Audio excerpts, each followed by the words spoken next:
We're here in Southern California to meet some of the people who lost their homes in last month's wildfires and to find out what they're going to be doing next. We'll also ask them what they make of their governor, Gavin Newsom, and the mayor of Los Angeles, Karen Bass. They've both been accused of failing to prepare for the costliest fires in LA's history. There's nothing left in your neighborhood anymore. You're the last house. All these were shops owned and operated by family business owners. This is my Starbucks right here. Oh my God! The fire was all the way around us. I didn't know what to do. My dad came and he said our house burned down. People are calling it a natural disaster. I call it an unnatural disaster. I lost my home. My kids lost their schools. I lost my business, all in one day.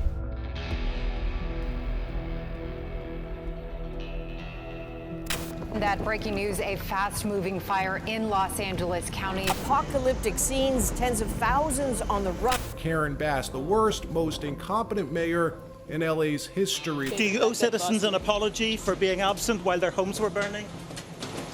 Do you regret cutting the fire department budget by millions of dollars, Madam Mayor? The governor has not done a good job. To have this level of the acuity of fires is without precedent. These winds are without precedent. The wildfires started on January the 7th and burned for about 3 weeks before being brought under control. But by that time, around 18,000 homes, schools and businesses were burned to the ground, and at least 29 people had lost their lives. The strong Santa Ana winds spread the fire over 230 square kilometers, an area 4 times the size of Manhattan. The first and biggest fire by far was in the ultra-wealthy Pacific Palisades, where we met father of 3, Gregg Champion. What's good about the way we're entering, Matthew, is I get to drive you through the Palisades village. And so you're going to get a first-hand look at the devastation. This is the first time that we're seeing this devastation. Just the chimney stacks staying up, just the brick chimney stacks. So all of these houses were wood? Most of them are wood, yeah. That's how we build them in the U.S. This is my Starbucks right here. Family-owned restaurant, Casa Nostra. You know, Italian, I guess. And then look what's still standing though. This is Rick Caruso's village. Oh, right. And the reason why it's standing is when he built this back in 2020, it's all built with fire retardant materials. Mm-hmm. And then on the day of the fires, he brought in his own private firemen. Yeah. They just parked themselves right down this main road right here. Yeah. And protected it. These are all my neighbors. So this is coming home to the Champion house right here. This is it. Yeah, big white house here, big black house there. Ours was a gray and white ranch house. So my daughter had all her soccer trophies here, all her accomplishments. My other daughter's bedroom was right there. She was a big Sabrina Carpenter and Taylor Swift fan, so it was all what a little girl, 12 years old, would have. You know, Matthew, you just try to, like, I worked my ass off to get these girls to good schools, this nice house, neighborhood, because a lot of planning into it. Well, a lot of thought. Totally. Yeah. And I just made the commitment, like, I'm going to make sure that these girls have the best opportunity to thrive. I've heard there's a lot of people in your neighborhood, they're underinsured. Everybody's underinsured. The most you can get is $3 million.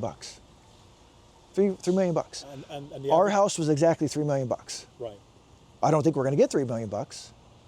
But there's houses here that they bought way back when for $600,000. We're worth $12 million. This was their nest egg, you know, gone.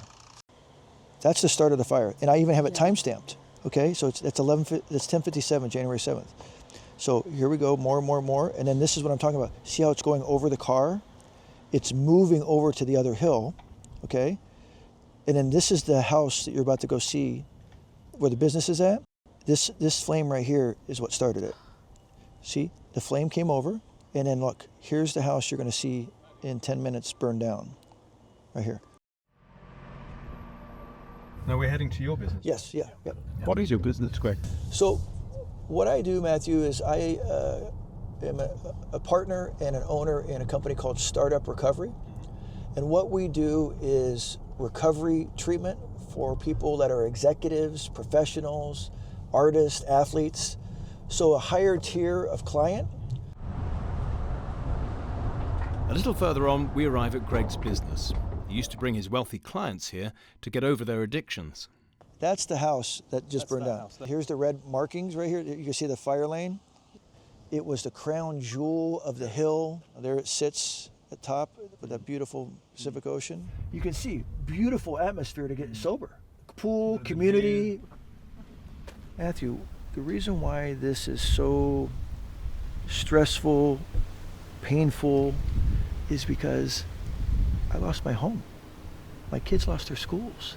I lost my business, all in one day. Is it your experience that you saw fire trucks that were not able, they were just standing around doing nothing? Could you tell me about that? They had water issues, lack of water pressure, and that firemen had told me that they were just sitting on their trucks watching houses go down one by one. So that was something that was conveyed to me by the eyes of firemen who were very frustrated. Yeah. And they were saying there was no water in the hydrants. There's no waters in the hydrants, yeah. Yes. And then, oh, by the way, I don't know if you guys are fans of Saturday Night Live, but this is Dan Aykroyd. Dan Aykroyd's house right here. Yeah. Fantastic neighbor. His wife is lovely, Donna Dixon. Yeah. Their house, now what the firefighters are doing in this picture is they're saving his house. They're shooting all the water on this side to save his house. You want to know what he had? He had the water pump, and he used his pool. Right. He used his pool. Right. So he had the knowledge, he had the wherewithal, and he had the proper equipment to save his house. And he had yellow hoses out of his backyard over there, and you could see that was how he was able to save his house. From the very wealthy Palisades, we head 50 kilometres northeast to the more middle-class Altadena. Before the fires, over 40,000 people lived here, but now these streets are empty, with just one or two rare exceptions. The front door was here. The fence that was put up a day before the fire, that's what's left of it. And all the way down the side was done. And the only thing left was that piece over there, that section, and the front section. That's the only things left, and that's what we got. Yeah. The gym was full of brand new equipment. All this equipment was brand new, just purchased. And before you know it, it was blazing up here. You could see at night it was orange, and down by where I stay, which is probably 5 miles from here, the ash was thick. And I mean, every breath was ash. It was just, it was covering the ground, covering the windowsills, covering the cars. Oh my God! Look at the oh, excuse my language too. I would have said the same. Oh, it was like hell. It was like hell. It was unreal. We got 4 tires on the ground, Sadie. I was running over power lines and hitting them. They were dangling, and they were hitting the car. And she was freaking out. And I was trying to seem as if I knew what I was doing. I was in control. Don't panic. But it was scary. Things I know: the church, the store, and it was gone. So it was like, what street are we on? I mean, at one point, and I did get scared. And I stopped because the fire was all the way around us. I didn't know what to do. I didn't know if we were on a dead-end street or what until I saw a car fly past. And I took off a burn rubber and followed it out because I couldn't see anything. Really told you what sparked the fire here? So what I do know for sure is that it started over at Eaton Canyon. And one friend of mine said that he was at work and he witnessed it jump from there to here through with the capacitors. He saw them exploding. He said he saw them. There was a bunch of blue light supposed to be replaced years ago and put underground. So the underground is dug. It's ready to be ran, but for whatever reason, hasn't been. A rebuilt car right here. Now it shows you earlier, I'm not sure if you want to get this again. I found a lot of this under the car, like that metal. And these are tires. Yeah. That's the metal inside of a tire. The tread. Where was your uncle who owns this property? Where was he? Oh, they woke up to the smoke alarm that was in panic mode. Yeah. The smoke alarm was really intense. The smoke alarm was like screaming. It's just about, he said it was yelling at them, fire, fire, like. So that was the warning that they got from sleep and had to run out. No clothes, no nothing. Left a bunch of money in here to buy another house. But yeah, they didn't even get out with clothes. This entire street, in fact the entire neighborhood, has been destroyed by the fire. And then suddenly you'll come across just the one house that's been saved. Elsewhere in Altadena, we find one of the few houses that are still standing. Hi, good morning. This your place? Yeah, I'm renting, yeah. Renting.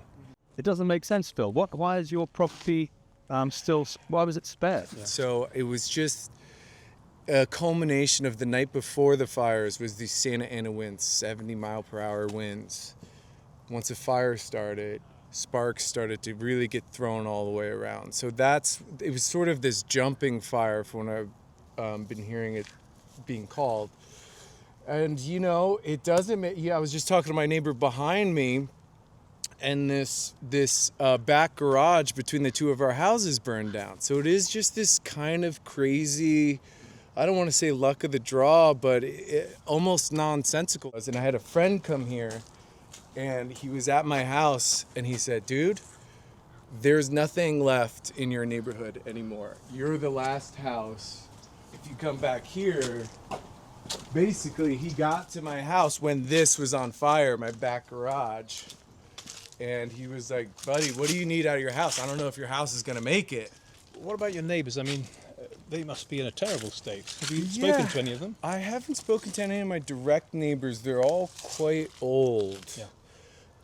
So I know they have family and stuff. And I believe I saw them yesterday. I didn't get to speak to them, so I know they're okay at least. But this was an older woman who, I would see family swing by and stuff, and I don't know where she is currently, but... You can smell the oranges in the air, I know, right? Isn't it bizarre? And check this out. Look at, the half shading of the oranges. It's just, out of a drawing or something. It looks very Tim Burton. Yeah. So she's an older lady, and she's gone with her family? I believe so, yeah. I remember the night of the winds, so January 6th, I saw her getting picked up. So hopefully they took her out even before there was any sort of fire or anything like that. I mean, there's thousands of homes destroyed here. Thousands, yeah. Oh. Every person I know that lives in Altadena, their house is gone. Every person I know, except for me. Both Altadena and Pacific Palisades exist in what's called the wildland-urban interface. It's heavily covered in bone-dry shrubs known as chaparral and other organic material. And so wildfires are to be expected. In the Palisades, it's believed the fires may have been started by people setting off fireworks in the mountains. In Altadena, the cause is likely to have been an overloaded transmitter in nearby Eaton Canyon. The fires started on the same day and, fanned by the strong winds, were devastating. People living in both areas have told us that their elected officials should have done more to prepare. What other places do, like Oregon and Washington and Canada, is when they know these winds are coming, they do some preventative actions. And some of those preventive actions could have been done. And I'll just give you some examples. What they could have done is parked fire trucks at the top of every hill full of water, standing by. They certainly could have made sure that the reservoirs that are supposed to be full of water were full, and on that day they were empty. In Canada, what they do is they fly their planes full of water, and they dump water in those areas preemptively 2 or 3 days before. So that way everything's soaked. We did nothing. Zero. And the brush, tell us about the maintenance of the brush. There was no maintenance. That's the one issue, and I can't think of if it was 1 year or 2 years or even more, but I know for a fact last year wasn't taken care of. And that was the year that was supposed to be the concern due to what we expected with the wind and the fire.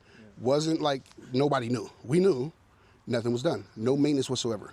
The water in the reservoir, protecting the fish, which is unbelievable. How do you feel about them not spending the money on things like clearing the shrubs and updating the power lines? Makes me mad. I mean, I don't want to say how I really feel. I don't want to do more curse words, but pisses me off. I mean, why not? Pisses me off. I mean, in the worst way. I mean, why not? You have the money.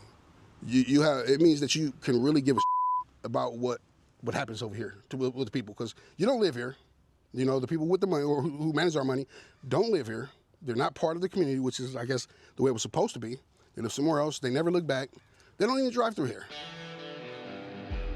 In the ruins of a burnt-out church, we met a friend of RFK Jr. who'd helped him with his presidential campaign. Sofia Karstens told us the biggest mistake politicians and water officials made was leaving the Santa Ynez Reservoir empty for the past 11 months. The decision was made by the LADWP to drain the Santa Ynez Reservoir, but the reality is it sat empty for 11 months. It was a tear and a cover. It was not prioritized in California, in a fire corridor, in the middle of the Santa Ynez. And then the inevitable world's most predictable disaster happened. These people are playing politics with public safety. I would present the question to any first responder, any firefighter, any elected official: would 117 million gallons of water have helped? I do not believe that any of them could say no to that question. Well, we put that question and others to the former head of LA's Department of Water and Power, Martin Adams. You worked there for 40 years. Would you have done anything differently if you were still in charge? Well, you know, looking at it and knowing the amount of details that I know, and don't know that there's probably some details I'm not aware of exactly, but I think, you know, without the benefit of hindsight, I don't know that the preparations and what you do beforehand would be really any different than the steps that were taken. We've spoken to residents here who are, their lives are shattered, their houses are gutted, burned to the ground. The people up in the Palisades told us that if the Santa Ynez Reservoir was full, then the helicopters transporting the water to the fire-prone areas would have only had to go half as far, and they would have been much more effective. Well, even if it was full, I think we would have still seen the water run out of the pipes because of the amount of water that was drawn. Because again, the pipes become a limitation. Pipes, yes, but the helicopters would have been able to get to the water a lot more quickly. Well, the helicopters can't get water directly out of the reservoir. There's a landing pad nearby, but they could potentially benefit from that if they were able to fly. The amount of water would have lasted longer, and just a few more houses could have been saved. Well, for those people who've lost their homes, that's critical. Well, and that's the thing. If you had water there, it could have made some amount of difference. We don't know how much. I know there's at least 2 or 3 investigations going on to determine exactly what that difference would have been. I believe you still would have run out of water in those hydrants. Equal, it would have been better to have had that reservoir full. Well, it's always good to have water close by. Yeah. It's always good to have water close by. And so, you know, the hard part is that if the reservoir had been full, it would have been out of service for water quality reasons. One of the residents here said that the power lines still being above ground instead of going underground, as it was promised, is a very great danger. In fact, it might have started the fire at Eaton. Do you think that the political will is there now to make these infrastructure updates, including burying these power lines? I think there's a lot of will to make changes. You know, the power lines you see in the communities are not really ones starting fires, and there's hardening going on to make them more resilient. Well, there's a lawsuit against the SoCal Edison, which alleges that it was their power line that started the fire. Right, and that was actually looking at a transmission line. So you have these power lines that we see along here, which are basically feeding this neighborhood with power. And I think some of those were de-energized actually during the high winds. And then what what they're looking at in the Eaton fire is a transmission line, which is one that you see on the large steel towers in the air, and that as being a possible contributor for that. Around the corner from where we met Martin, we found one resident who actually agreed with him. There is no way on God's burnt earth that any municipality could be prepared for the combination of a hurricane and a firestorm. So I've heard a lot of complaints about maybe things could have been done better, but if you'd been here that night, the firefighters were out there, they were doing the best they could. This was an overwhelming catastrophe that I personally think is a result of climate change. Let's say we're not you're not putting the blame at Gavin Newsom and Karen Bass's doorstep, are you? By the sounds of it. Could something always have been done better? Yes, there can always be something that could have been done better, for sure. But I once worked a summer on a fire mitigation crew, and this is chaparral. And so, you know, maybe the issue is houses should never have been built here, you know, 100 years ago, because we actually are in the foothills, even though they look over there. But the houses are here.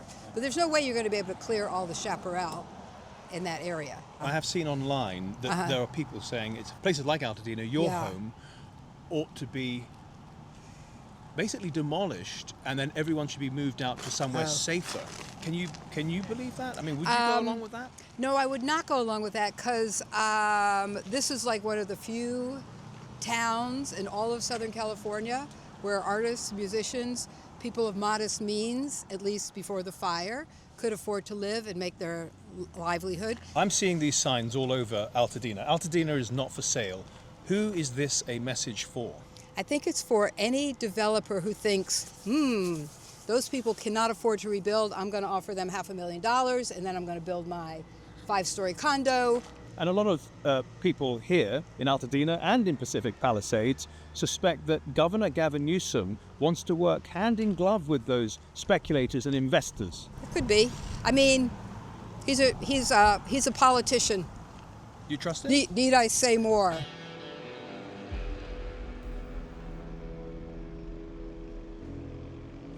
Well, just by chance, we bumped into two people who specialise in property in this area, and I can't think of anyone better to ask. Is it true that the speculators and the vulture capitalists have got their eye on Altadena, and they want to use this disaster as an opportunity to buy up property and land here? That is our fear. That's typically what happens with investors, is they seize on people's misfortune. And so I don't think it'll be any different here. What do you think, Chris? That's the expected concern. We're not sure whether it'll happen or not, but the Altadena community is so tight-knit that there's already a resistance to letting developers come into the community. So how will the community resist? The people are banding together by neighborhood by neighborhood and planning to rebuild and to keep their properties. So there are going to have to be some people who will have to sell, and developers will be able to certainly get certain properties, but they hopefully won't be able to get large parcels and create a whole different character of community. So many homes and businesses in Altadena have been wiped out, but the community spirit is still alive. A local gym gives parents and children some semblance of normality. Just throughout the day, we just kept getting more and more confirmations that our members had lost homes. In total, we had about 25 members lose their homes, most of them with kids, and our kids who train here. And then a lot of the kids who train here who lost their homes, also their school burned down. Matthew, how old are you? I'm 8. Where do you live? In Altadena? Yeah. Oh, how long have you lived there? About 7 years. Oh, so you lived there your whole life? Yeah. You like it? Yeah. Okay. It's pretty nice over there. What happened to it, Matthew? Well, my dad was like, let's go check on the house to see if it's okay. And then we went. It was like all smoky. There was like a lot of smoke coming out. We saw like firefighters everywhere. My dad came and he said our house burned down. That our house burned down I just started to get like a panic attack. I started to not breathe. I couldn't breathe that well. I started panicking. I was telling my mom to come to the back seat, but she was to just try to sleep, but I couldn't. And she was crying. And well, after that we just rented a hotel with my grandparents. Do you think you're going to go and build that house again, or will you look for another house? What will happen? Yeah, my dad made a GoFundMe, and a lot of people pressed to donate to us, and I think now we got $1,000. Now wow. Oh, that's a good start, isn't it? Yeah. Yeah. It was a great house, huh? Yeah, it was a really great house. My neighbors were so nice to me. How is it affected in, like, as a father, you can really notice your kid, right? Yes. Have you noticed, like, it's affected him? Yes. It's some days where he wakes up, he's always telling us, like, I miss my house, I miss my toys, they miss their lives, you know. It was just a flip, like 180. It was just from one day to another, everything changed. And like, yeah, some days he still cry, we still cry some days. And it's just like good days, bad days, you know, but it's just like a timing thing. Like, we're gonna get through it, and this is probably, for us as an adults, it's the worst thing we've been through. I can imagine for them. After a few days in LA, it's been heartening to see the American people are as resilient and tenacious as ever. But their politicians have not come out of this crisis nearly as well. California has been deeply Democrat blue for many, many years. But this disaster may, just may, change all that. Think California could flip to red? I hope so.